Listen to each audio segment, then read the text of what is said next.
This imposing monument is to the engineer V.G. Shukhov. That's him in all his glory. Down the side of this impressive plinth, you'll see what he's an engineer of. That's right, oil platforms in the Gothic style with entrances like castles on them. And in a similar vein, there's the Lukoil headquarters on that side of the road.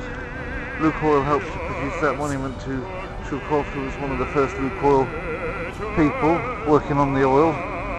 This is Svietinsky Boulevard, which is part of the boulevard ring. So you can see all the people going to work in Lukoil, going through the tight security gates that I don't really want to focus up on. And it's the centre of quite a lot of Russia's, well, I don't want to say monoculture because it isn't completely monoculture, but the most important industry of Russia, of course, is oil. So there's Lukoil, one of the most important buildings in the economy.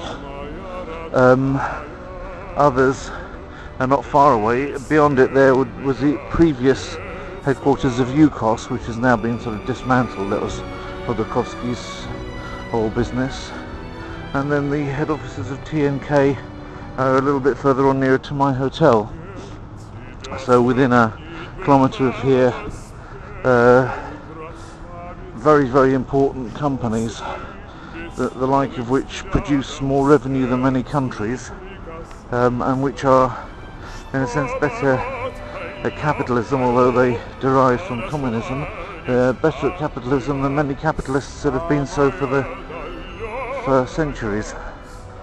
So Moscow is full of contrasts. On the one hand, you know, in the subways you see strong evidences of a Marxist past, with lots of Marxist memorabilia etched into the walls, and often in a very artistic way.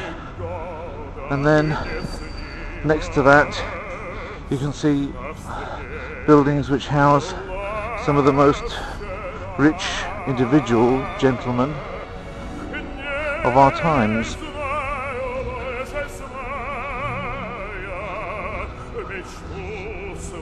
This is a kind of quiet walkway in the middle of the boulevard ring. I decided to come this way as I get a little bit tired of the outer ring. It's much louder, less pretty, and at the end of the day, as long as you're walking around in a ring, it's not a great deal of additional time to walk into it and out of it from the outer ring.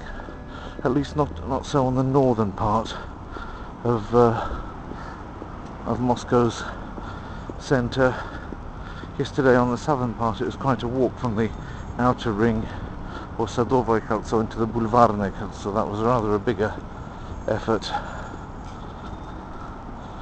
but not here in the north. It's only about 800 meters difference. Coming to another monument that I don't really know what it is, here in this interesting park.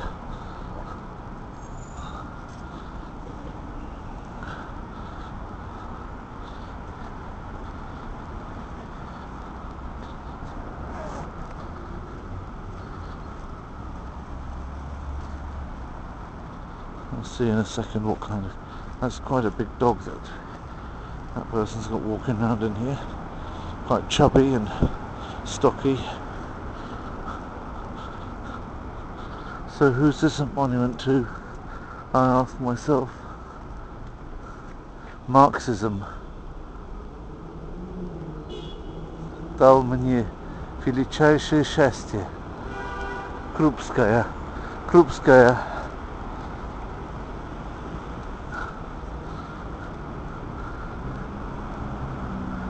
Wasn't that Lenin's wife? She's alright, isn't she? She's not too bad there.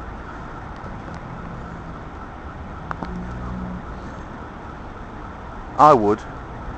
Well, obviously not while she's made of stone, because that's kind of likely to be a frigid love affair. But she certainly looks as though she's a fitting bride for a builder of nations, I would have thought. Or at least that's the way the artists of the sculpture have produced her anyway.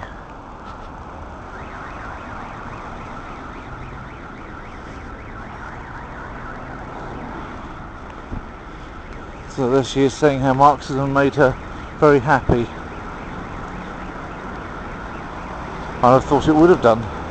After all, it made her probably one of the most noted women in the country.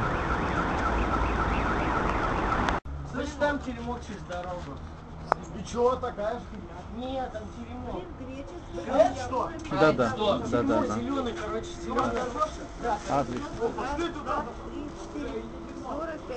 Спасибо большое.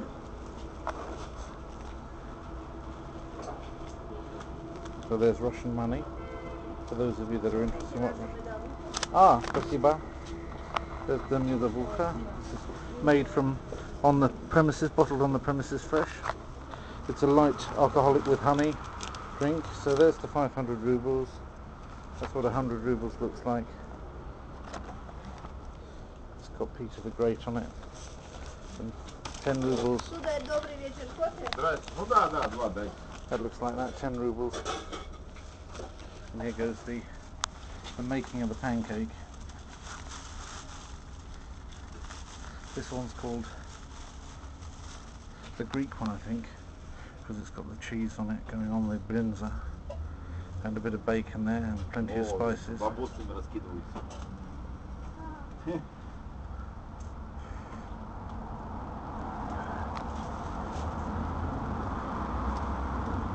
We're spying out all of the special pancake making secrets of Tirimok, my favourite fast food in the world.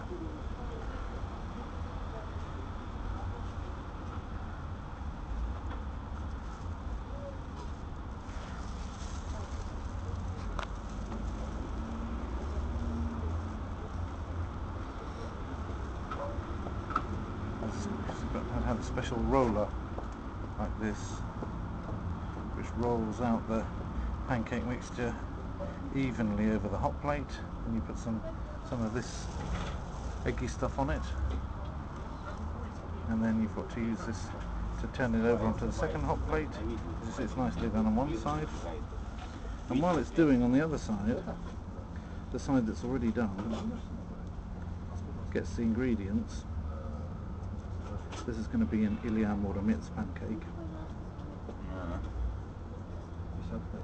with what they call buzhanina meat. There goes the beetroot salad. Beetroot together with horseradish, of course.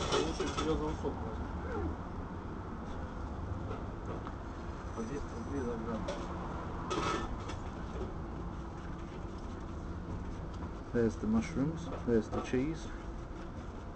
And a healthy garnish of spices on that as well. That's the secret to the flavour, you know, plenty of fresh spices.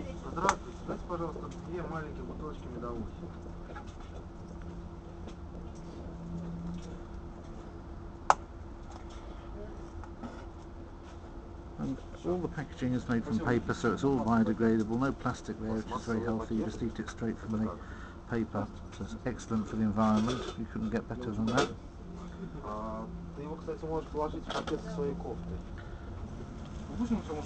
Just a pity there are so few of them these days, and that the hours they work aren't long enough. That's my favourite.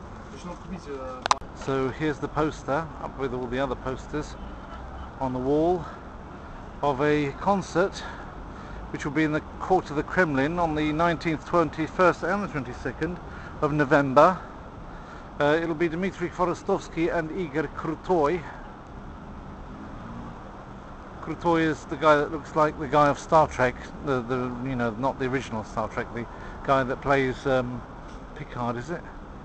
And there's Kvorostovsky, whose music, sorry, I'm talking. Don't honk your horns when I'm talking. Whose music, he looks a bit like old Malfoy, doesn't he? Not. Do I mean Malfoy? Lucian Malfoy, Malfoy's father, Draco's dad. He looks a bit like Draco's dad. And you'll often hear some snatches of Dmitry Forostovsky's music on some of my films on the channel, because I regularly pinch parts of his work. He's a brilliant singer, made famous of course in Cardiff Singer of the World competition. That was his first real international debut, although he had been an acknowledged artist in this country before that. So I just thought you'd like to see that he's up and running with his interesting concerts, and certainly he looks more interesting than this guy. This guy looks like some kind of narcoleptic, if there is such a word.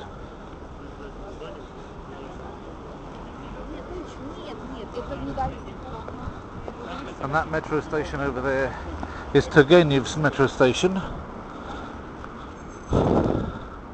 Well, part of it, this part here is known as Turgenevskaya, and that part over there, because there's a different line, they crossed lines, is called Chistye Prudy, which means clean ponds, the clean ponds in question being a little bit behind it. And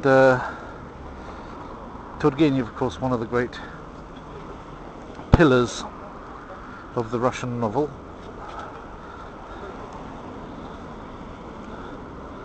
One of the most pleasant, I found pleasant of his shorter books was Torrents of Spring, which, if you haven't read Turgenev, might be a nice place to start.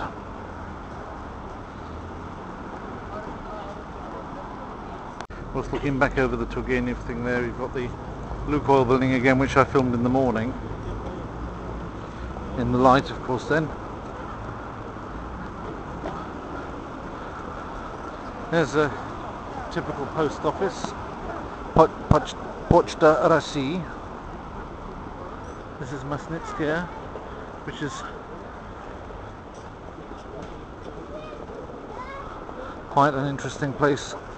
From Masnitsky you can get pretty well fed. Papa John's is on there, and a number of other interesting restaurants.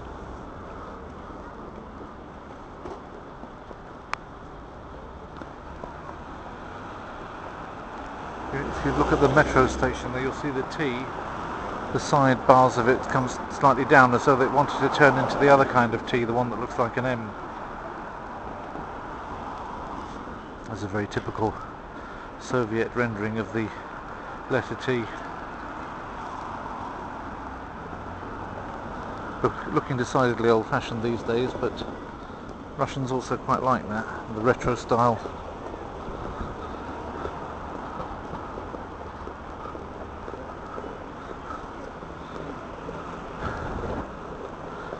For those of you interested in Cyrillics, and that'll be probably a lot of people who subscribe to my films, it's interesting to look at the way, for example, on this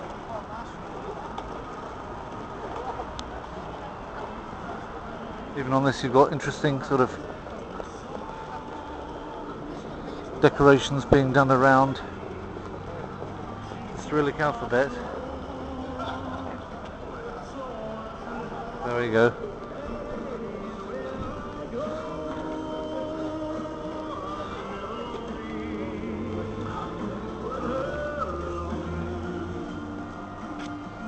There's a scheme of the metro. I want to see if there's anything, if I can get cheap music here, in this thing here. Okay, this evening, I think it's time to show you my hotel, which is up there behind me. You probably see it quite well. I don't know, I can't really see the reflection and know whether it's really getting it or not. It's on the other side of the... But that's the Gostinitsa Leningradskaya. So the Leningrad, which of course these days is called St. Petersburg Hotel. Now, why is it called the Leningrad Hotel? This isn't the Leningrad side of Moscow, let me just explain. So let's just think for a minute why it might be called the Leningradskaya Hotel, Gostinitsa Leningradskaya.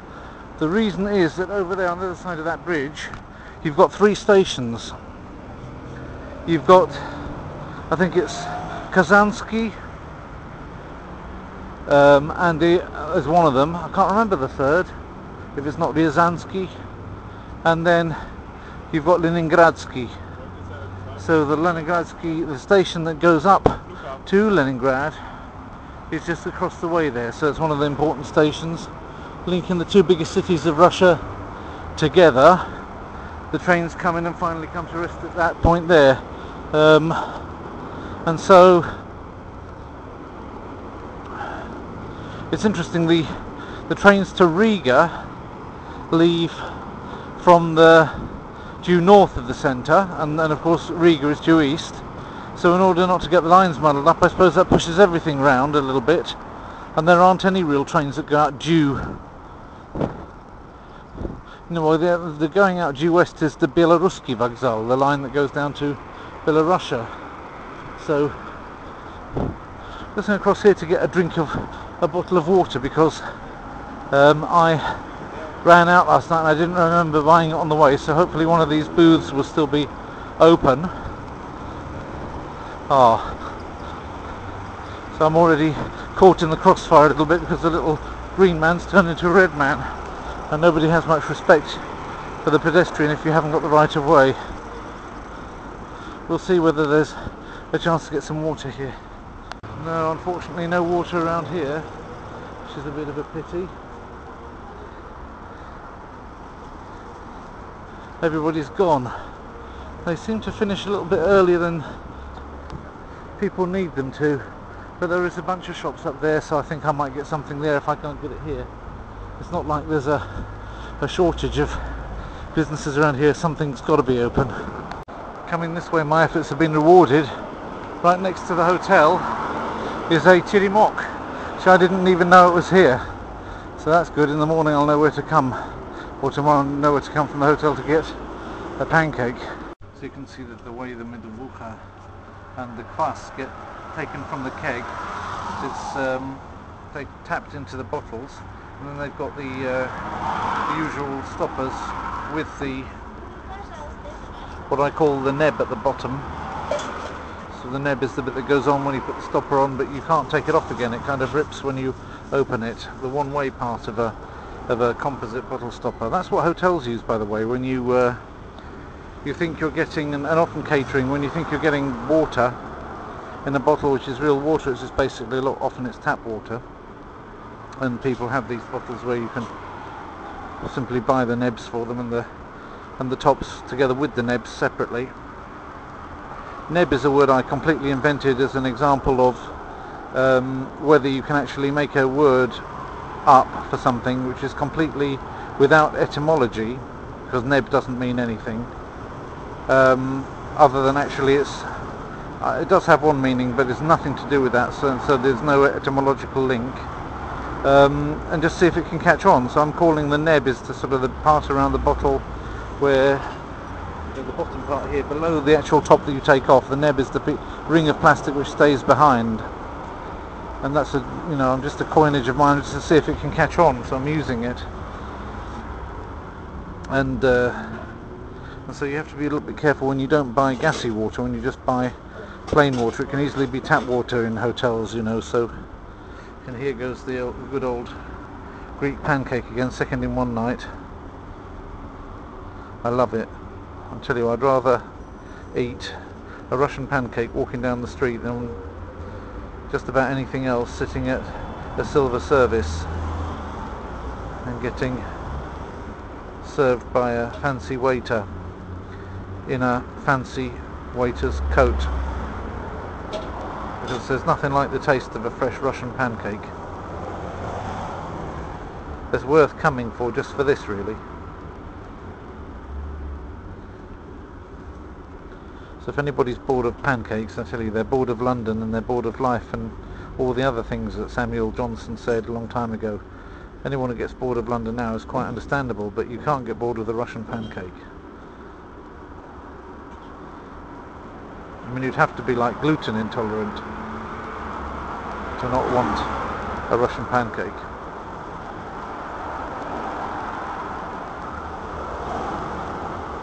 So I'm getting the top up of that. So I've got to get ready to pay now, so I'm going to turn it off. And another thing, that there's a train going across there, incidentally. Another thing that you will notice, without doubt, when going to Terry-Mock, is that they will address you, if you're a gentleman. I'm not sure how they address ladies because I haven't heard it, but if you're a gentleman, they will address you as Suder, which is like sort of sir. It's an old Russian word, pre-revolutionary word. It was banned in the revolution. Now they're bringing it back. It really is more from the feudal period. Suder really is from a root basically meaning somebody that owns a small holding, or maybe not necessarily a small holding, but owns a holding of land, initially farmland, because it's related to other words in other Slavonic languages which refer to small farms. Gospodarstwa rolne in Polish, and gasudarstwa became the state, the word for the state, and the economy, words for state, economy, household, host of a guest. These words link to one another, and the word suder also appears from that sort of nest, if you like, of words. So if you wonder what, because you won't hear it very often, it's a kind of gimmick that they use it. So if you're wondering what it means when you go to Terry-Mock, then that's basically it. It's just giving it a kind of old flavour, old-fashioned, almost feudalist flavour. Ilya Muromets, of course, which is the name of one of their pancakes, is an old feudal character of legend from the old period of Russian history, the medieval almost period. Спасибо большое. So here we go. It's the Hilton Hotel. The Leningradskaya Hotel is the Hilton. As you see, it's very nicely made. Let me just show you the whole ceiling up here, made of gold. There's some kind of Australian business going on here. I don't think so. Well, look at the marble on those pillars, isn't it opulent? Look at that chandelier. Look at the gold ceiling, or the gold inlay. Look at the porch here as you come to the lifts. Everything's so perfect, and yet they allow people to smoke here, so that you can't get in and out of this hotel without stinking, which is just goes to show that, you know, they can never get it perfect. They've got to have something which spoils it, and in this case it's the old smokers again, which they're a regular spoiler of everything. And anyway, here we go. I'm going to do the old room thing today, where I go in and check the room out with the camera. There may be people amongst you that want to stay in the Hilton Leningradskaya. Of course, remember, we're going inside of one of those old Stalin style wedding cake buildings, so it's this the opulence that you see in here, that's not untypical. The 11th floor, which I'm going to, is in the sort of middle bit, which is more narrow. Anyway, to prove that it's me and not some guest speaker here on the channel. So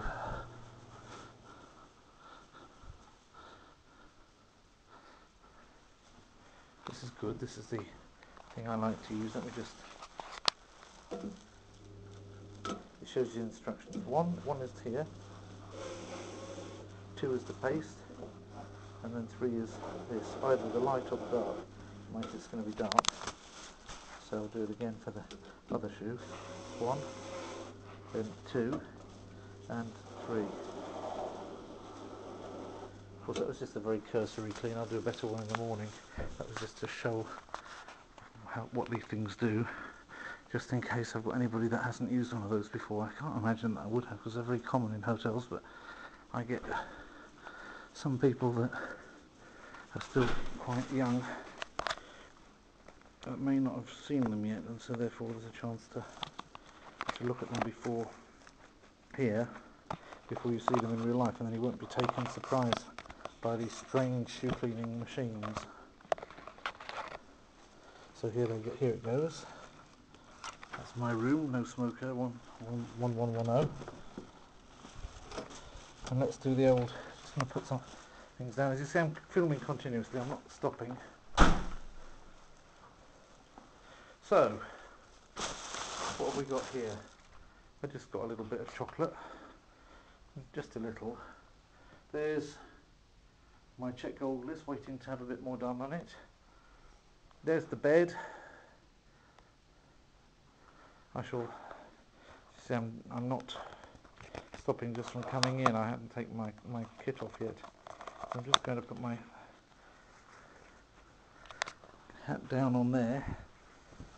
And that shouldn't be there. That's part of my pyjamas. That should have gone with the pyjamas. They never get it right, do they? So they've got this whacking great big television, which was on, of course, when I came in. I waited for it to switch itself off, which it duly did after about 10 minutes. I ignored its presence completely. I haven't switched it on. By the time I leave, I think I will switch it on and just check out and see if the channel that I used to work for here in Moscow, which is about the number 10th most popular channel, it was the 10th most popular when I left it. It was the 16th most popular when I joined 1.5 years earlier. And I think it's still number 10. I don't think it's got any further since I left it, which I don't want to ascribe necessarily just to myself, because there's a whole team of us that worked very well together. I remember the talents of Mark Luik, who also left not long after I left, so I'm not going to try and take credit for things which were a team effort. In any event, this TV hasn't gone on so far in this room, not switched on by me anyway. So what we got here, we've got the mini bar. I haven't looked in there either. You've got cups of coffee with various coffee things, which I think are complimentary. What do I want to comment on? Yeah, the bed. It's very much an American style thing with this throw over here. You've got, of course, the 5 pillows.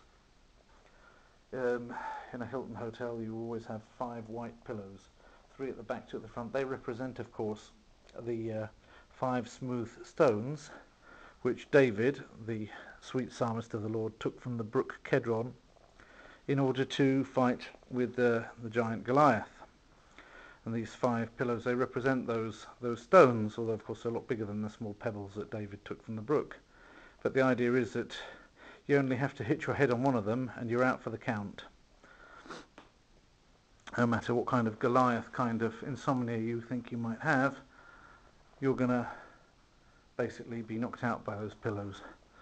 So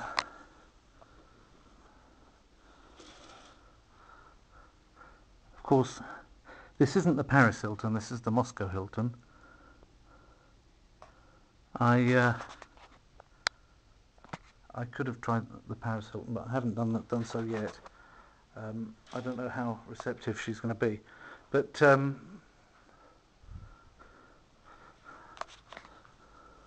any event, this is, I think, part of her family's pot of wealth that they can use to make her the charming young lady that she is, so well finished and a delight to all and sundry. What have we got? We've got interesting things here to wash your face with, Dear guest, travel should make you feel special. If you wish to take the feeling home, please call guest services to purchase your bathrobe. Hospitably yours, the housekeeping team. There's a nice roundabout way of saying you're not allowed to nick your bathrobe. They always try and find some kind of, why don't they just say bathrobes don't nick? Yeah, they should put little singles thing like next to these things. Yeah, there should be a little label saying please nick. Yeah, next to the Crabtree and Evelyn thing here, you said please nick. Next to the shell thing that it's sitting in, please don't nick. Next to the glasses, you could have please don't nick, but the cardboard thing on top, you could have please nick written on it. You could have sort of like labels like that, because they think we're all stupid and we don't know what we can nick and what we can't nick. So but they put it very, very tactfully. Anyway, I quite like this this arch thing here, this painting, so I think I'll have that one. I think I'll take that off and put it in the suitcase. No, I'm only joking, I won't do that really to you, Paris. So this is what here you've got the safes in there. Close door and press reset. Enter your 4-digit code, press lock. I'll show you what it's like inside of there, because I can't get in there myself, but I can actually put this inside. So you now know what it's like inside of a Hilton safe. Looking back out from a Hilton safe up towards me from inside a Hilton safe. There you are. I bet not many people have done that film before. So then that's how you use it. Here you've got a special tray in case you want to carry things around your room in a tray. You've got a sewing kit there. I think that's probably nickable. You may notice that, by the way, that there was a choice between a bath on the one side and a shower on the other. You've got a pair of weight scales on the bottom, you've got a bin, but there's no toilet. Now, this is because some people are a little bit like Matt Hollick of Play Radio UK fame, who doesn't like it when the toilet is in the same room as the bath. So, to please Matthew Hollick, the toilet is actually in a completely separate room. It also has this sink in it, and I've actually decided that I'm going to perform my morning ablutions in this room, because why go for a big water? I have to use the toilet in the morning. I also have to brush my teeth, have a shave, etc. So why am I going to go for a walk around all these different rooms? So that's why I put everything in there, and I'm pretty much not really. I'm only using that for the bath, which is before I go to sleep usually. I used to have it in the morning, but I've turned to having it in the evening because of I don't know why. I don't really know why. I think it's because I like sleeping in the morning and I don't really feel like doing it in the morning, whereas it relaxes me in the evening. So there we are. Got the nice illuminations all around the mirror. So I don't know if what you expect from a hotel room. Probably a lot of people say, oh, why do you even bother? We don't really even want to see ruddy hotel rooms. But strangely enough, people do. I do get more positive comments than negative comments about showing hotel rooms off. I think people are generally interested in knowing what the inside of these places look like. And of course, if people on YouTube who go to hotels do film the rooms and show them off a little bit, then you can get a pretty good idea. You can always get what the current price is from them, but you can't get off the website a really good view, not a true view of what the experience is. Let me tell you, the bed is comfortable, one of the comfortablest ones I've slept in recently. There's nothing in the drawers here. There is something here. What's that? That's a hairdryer. So if you like to have a hairdryer, there's one in there. I always like it when I see a New Testament or a Bible or something in these things. Not necessarily a Book of Mormon like the ones you get in the Marriott. I don't like that. But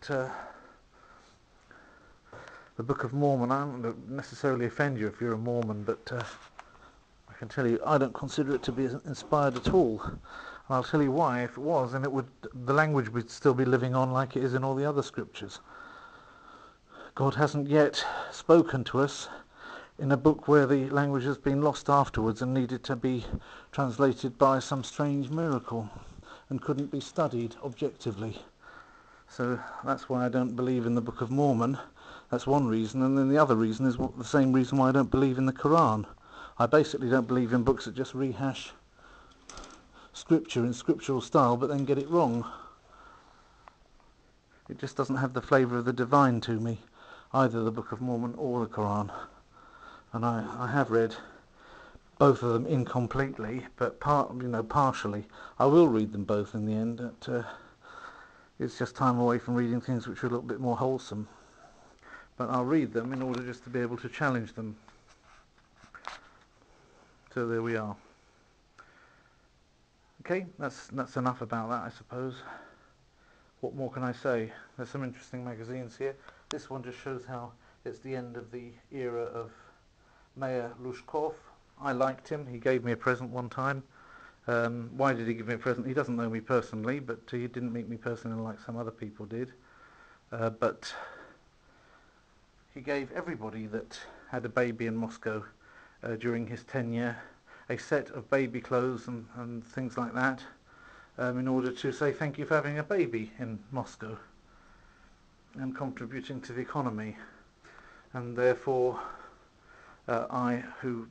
Tanya was born in Moscow, so we also got a present from this gentleman who's being now slightly lampooned a little bit in this copy of Russian Newsweek.